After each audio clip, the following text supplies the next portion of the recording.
I don't say this a lot, which is why it's a little bit hard for me, but I think that the committee got it right on the bubble.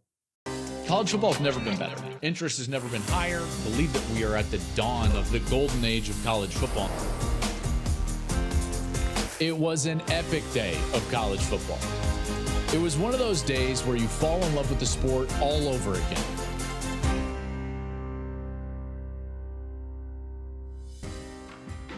Welcome into the program. This is the Joel Klatt Show. I am Joel Klatt. This show is always brought to you by Hampton by Hilton, and we appreciate you being here. As always, we are up over 180,000 subscribers on YouTube, so continue to grow that number. Invite a friend into the YouTube. We're going to have all sorts of great content for you here as we roll into the playoffs, and listen, it should be a really, really fun month and a half, 2 months until we actually crown a champion. Remember to subscribe to the YouTube channel. Go ahead and hit the notification button and leave a comment below, and we can interact down there. Wherever you're social media-ing, that's not a word, but whatever, you get what I'm saying. Wherever you like to social media, we're out there as well at Joel Klatt Show. And then wherever you are listening to this podcast, you can go ahead and rate and review us and obviously share with a friend.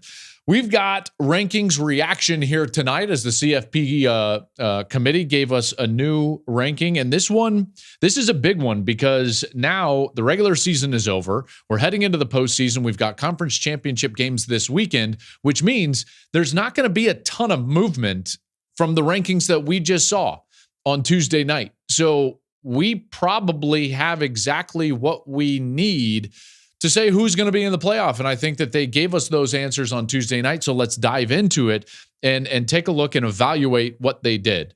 And remember, I have not been a huge fan of the committee and the way that they've gone about their business for a long time. So tonight we've got to evaluate exactly what they gave us. Here's the top 25. If you're watching on YouTube, you can see it right there. And then if you're listening, Memphis is 25, Army is 24, Colorado 23, then Syracuse, Illinois, UNLV up at 20. They're going to play for the Mountain West Championship on Friday night on Fox, by the way. Missouri's 19, BYU is 18, Clemson is at 17 after that loss.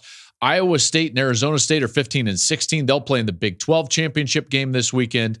South Carolina is at 14. Ole Miss 13. 12 is Miami. 11, Alabama. Boise State's 10. Indiana is 9. SMU is 8. Tennessee is 7. Ohio State down 4 spots after the loss to Michigan. They're number 6. Georgia's 5. Notre Dame 4. Penn State 3. Texas 2. And Oregon is 1. So that's for all of you that are listening to this podcast. So we've got the rankings. Okay, so what do we really think? What really matters in these rankings? Well, in the new format with the 12 teams, the bubble matters. And it's eerily similar now to the college basketball tournament, the NCAA basketball tournament, where the focus is really on the bubble. I'm not even really focused on the 1 seeds because that'll actually get played out. You know, the buys and those top 4 seeds, that'll get played out this weekend for conference championship games. So we can focus on that next week. This week is more of a bubble conversation because the bubble is not going to move. It might a little bit. I'll get into that a little bit later, but the bubble is largely settled now. These teams are not going to move. And I just want to revert back and reminisce back. Last week, I told you during all of our shows, really, but we talked about the bubble and what the bubble was going to look like. And I said that the bubble was going to come down to Alabama, Miami, Ole Miss, and South Carolina. And that's exactly what has happened. After South Carolina beat Clemson, Clemson drops all the way down. And now you've got this conversation, and this is what the committee had to discuss. So what they gave us was Alabama at 11, Miami at 12, Ole Miss at 13, and South Carolina at 14. So that's what we need to evaluate. Did the committee get it right on the bubble?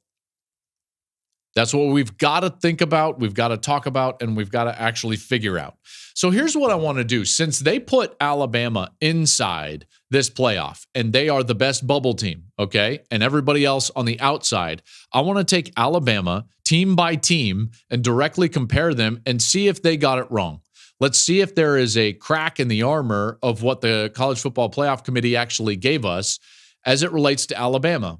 Okay, everyone's wondering. And before I start on this, I just want to say that this doesn't feel like previous years remember when we've had the years like the first year of the playoff, TCU was left on the outside. Georgia last year was left on the outside. There have been teams in the 4-team playoff that get left out. Florida State last year. And you're just like, that is a kick in the gut because that's a team that could potentially win the national championship. And it's just like you feel a great deal of sympathy for that team, their players, their coaches, and their fan base. I don't feel that way this year on the bubble. There might come a year in the 12-team playoff. I don't believe that's going to be the case because all of these teams had ample opportunity to play themselves inside of this tournament, inside of this playoff, and not put themselves on the bubble. Remember, they put themselves here with multiple losses, not just a singular loss in a tough environment, in a tough game, in a tough matchup, but multiple losses. So my sympathy level for these teams is much lower than it's been in previous years when we've seen really good teams that maybe lost one game, or in Florida State's case, no games and lost their quarterback, and then they're left out of the playoff. So I wanted to start with that before we get into this, but now let's actually compare these resumes. Did the committee get it right with Alabama over all these other bubble teams? Let's start with South Carolina. Did Alabama over South Carolina make sense, and did the committee get it right? Well, let's evaluate it. This is what I immediately go to is they beat them head-to-head. This committee has constantly honored head-to-head, and rightly so. I'm a proponent of that. I really am. And so if you have similar records and one team beat the other, you should be ranked ahead of the other. Now, it can stop there or it can continue because I actually think that there are other things that lean towards Alabama. I think the best win Alabama has over Georgia is better than the best win South Carolina has. I think that you look at the number of wins over ranked teams that lies with Alabama. Their strength of schedule is absolutely comparable, so it's very equal. And then you can also go to a common opponent win just a common opponent that each of these two had. One won the game and in emphatic fashion, dominant fashion, Alabama beating LSU at LSU. Meanwhile, what did South Carolina do? They lost that game. That's, to me, something that's got to be looked at. All of those categories, I think, lean towards Alabama. I think they absolutely got it right, putting Alabama over South Carolina. And that's actually the easiest one. I think it gets harder with the other two, with Ole Miss and with Miami. But let's move to Ole Miss now. So bubble teams, let's compare them, Alabama, and now Ole Miss. And this one is much more difficult. When you look up and you're comparing these two teams, Bama does have a better strength of schedule, and I think you start right there. Now, they both have that quality win over Georgia. You could make an argument Ole Miss was better against Georgia than even Alabama was, but, they both have that great win. Ole Miss has, I think, a much worse loss in Kentucky, and more on that later. Alabama has more wins over the top 25 than Ole Miss. You also go back to that common opponent, which I just did with South Carolina, and that common opponent is, again, LSU. And now this time, both of those games were in Death Valley. Now, I get it. Ole Miss led for the entirety of the game, but they lost the game against the Tigers. Meanwhile, Bama rolls in there and beat them handily. And then you get to this idea of, like, who has the worst loss? I think Kentucky is the worst loss, even though you can say, yeah, Vandy and Oklahoma are not great losses for Alabama. We understand that. Kentucky and Florida are not great losses for Ole Miss, and we understand that. But do we really understand the level to which Kentucky's win over Ole Miss was, in a lot of ways, unprecedented this year? I don't think people realize this. Kentucky won one game against Power 4 opponents this year. One. That game happened to be at Ole Miss. See, that's where all of a sudden the separation occurs. You get separation in common opponent. You get separation in the depth of their worst loss, because everything else is quite similar, and even Bama is better with the strength of schedule. So you've got the same record.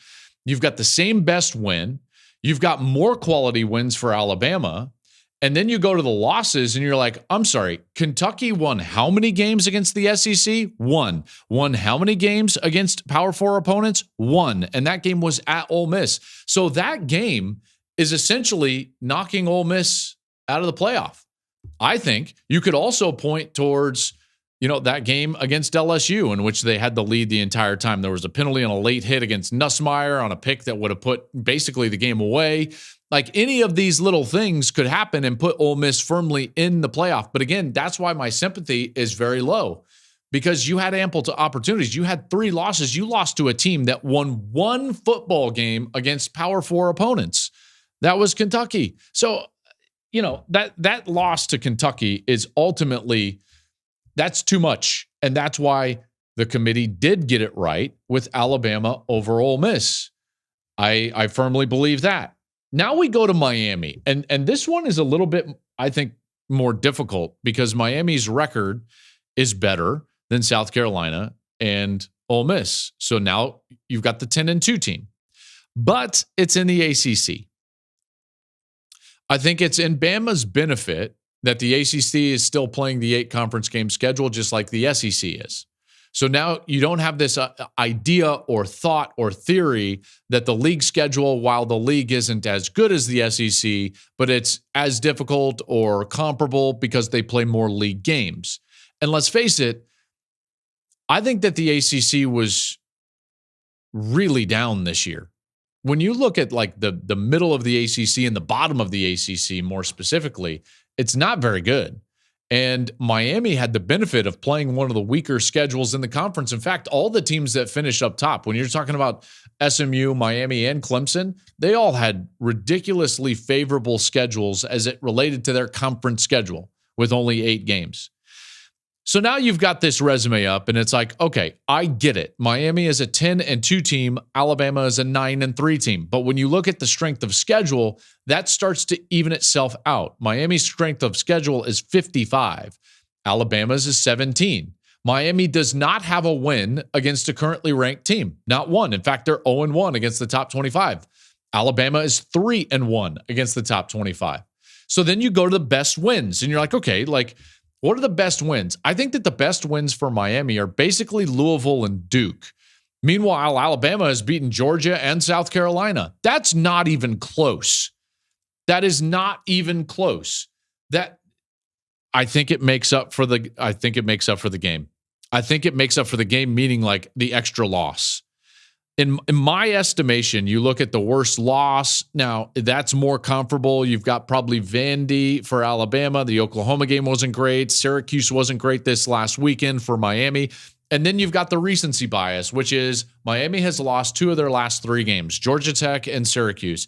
And both of those teams were playing fairly well. So it's like, did Miami beat anybody this year that you could say was playing well at the time?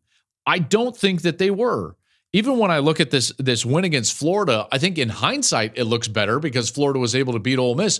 But this is a different Florida team that we're talking about at the beginning of the year. This is the Fire Billy Napier Florida team, not the DJ Lagway Florida team that was playing so much better.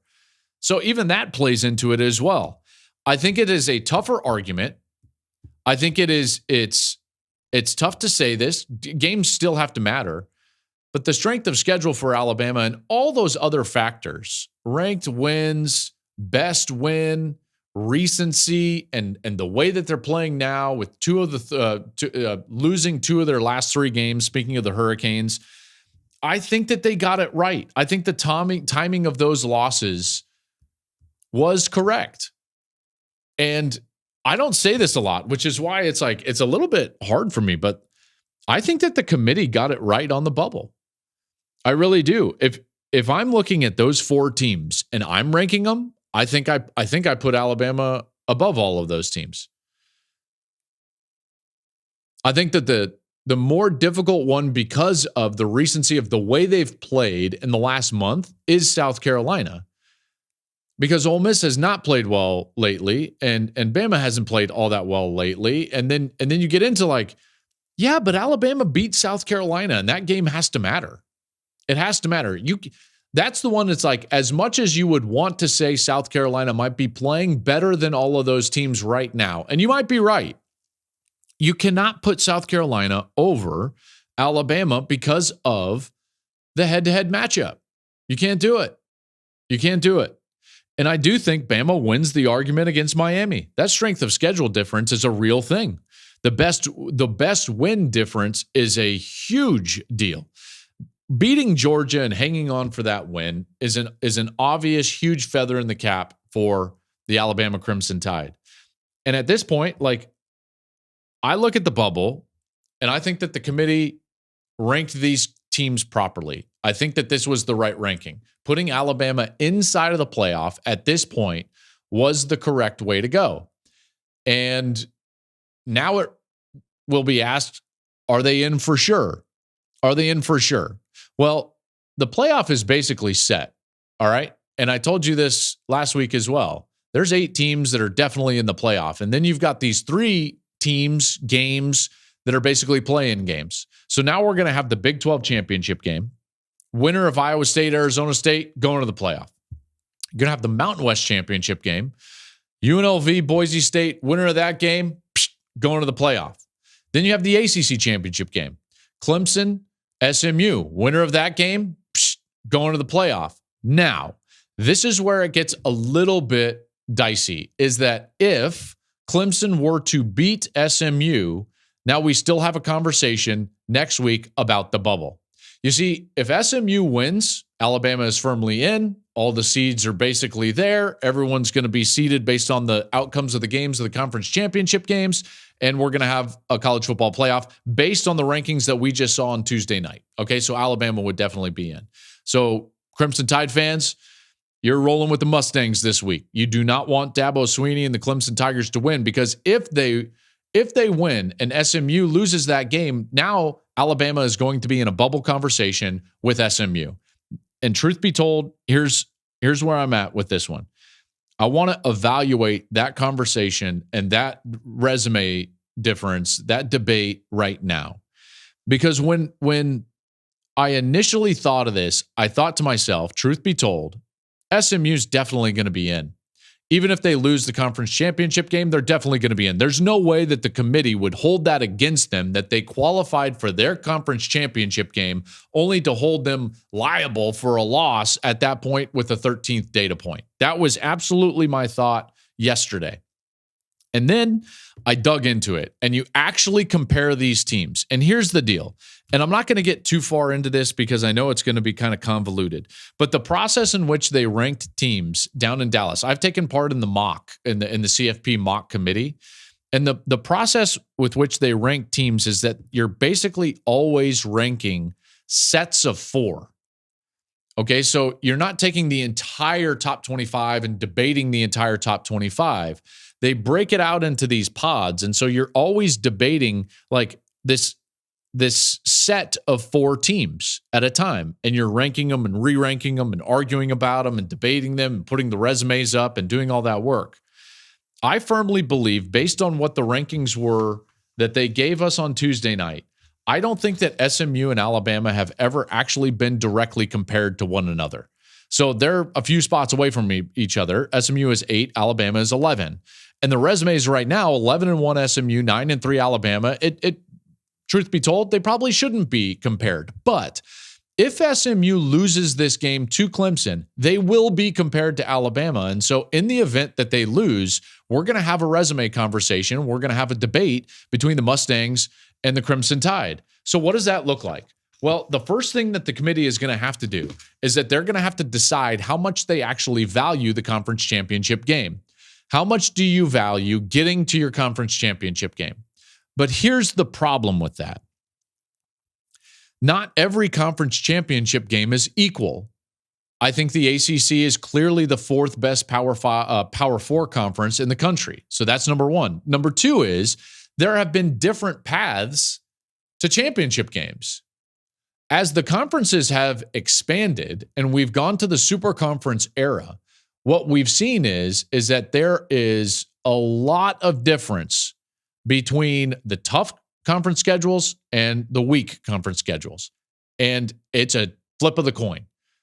It is a total lottery, whether you're going to hit the jackpot and get a soft schedule, a favorable schedule in your conference, or a very difficult schedule. We've seen this and talked about this at length when it comes to the SEC, when it comes to the Big Ten. We haven't talked about it a lot with the ACC, and we should. Why?